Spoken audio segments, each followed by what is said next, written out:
শুভ সন্ধ্যা বন্ধুরা, তোমরা কেমন আছো? তো দেখো, আমি কিন্তু চলে এসেছিলাম। এখানে হচ্ছে জগন্নাথ দেবের রথযাত্রার যে কীর্তন হচ্ছে 7 দিন ধরে, এটা হচ্ছে লাস্টের আগের দিন। তো আমরা দুপুরবেলায় চলে এসেছি। এই দেখো, আমার একটা ননদ এসেছিলো, আমার পিসশাশুড়ি। তো তোমরা কীর্তন শুনতে থাকো বন্ধুরা। আর আমরা এখানে তারপর কীর্তন শোনার পরে এখানে আমরা ভোগ আরতি দেখবো।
তোমার যদি মনে কোনো দুঃখ হয়, কষ্ট হয়, জ্বালা হয়, যন্ত্রণা হয়,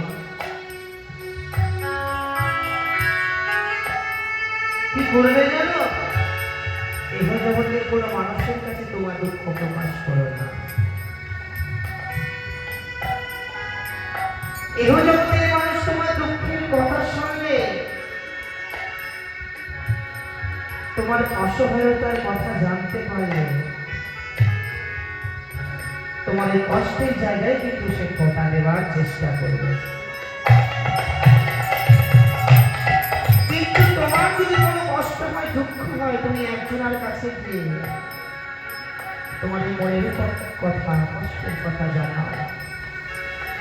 সে আর কেউ নয় গো, যিনি আমাদের জগৎ পিতা, যিনি জগতের স্বামী, স্বামীশ্বর ভগবান গোবিন্দের চরণে গিয়ে একটিবার তোমার মনের জ্বালার কথা, যন্ত্রণার কথা তুমি তার চরণে গিয়ে প্রকাশ করো।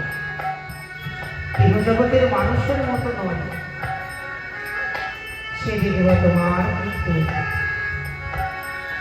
তোমার পাশে এসে দাঁড়াবে। তাই কৃষ্ণ ভজ, কৃষ্ণ জপ, পাবনে মনে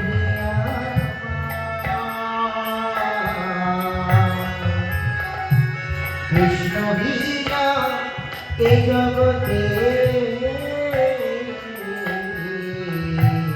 আমার আপন কেহ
সকল ভক্তদের জানানো যাচ্ছে গতকাল রাত্রে আমাদের এই মন্দির প্রাঙ্গণ থেকে একটি মোবাইল হারিয়ে গেছে, তাই তো? একটি মোবাইল হারিয়ে। তো বন্ধুরা এই দেখো কীর্তন শেষ হয়ে গেল, এবার হবে ভোগ আরতি। আর জগন্নাথদেবকে এর আগে ভোগ দেওয়া হয়ে গেল, তারপর দরজা খুলে দেওয়া হলো, এবার ভোগ আরতি আরম্ভ হবে। তোমরা ভোগ দর্শন করো, ভোগ দর্শন করলে দুর্ভোগ কাটে বন্ধুরা। তো দেখেছো এখানে যারা যারা ভোগ দিয়েছে সব জগন্নাথদেবকে ভোগ দেওয়া হয়েছে, আমরাও দিয়েছি ভোগ, লাস্টে আমরাও ভোগ নিয়ে যাব, তোমাদেরকেও দেখাবো, ভোগ দর্শন করাবো। তো তোমরা ভোগ আরতিটা দেখতে থাকো, সঙ্গে থাকো বন্ধুরা।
বন্ধুরা এখন ভোগ আরতি হয়ে গেছে, আর এই দেখো বাড়িতে নিয়ে চলে এসেছি ভোগের প্রসাদ।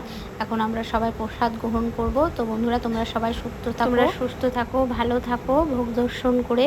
তো আজকের মতো এইটুকুই বন্ধুরা, টাটা বাই বাই, সবাই ভালো থেকো।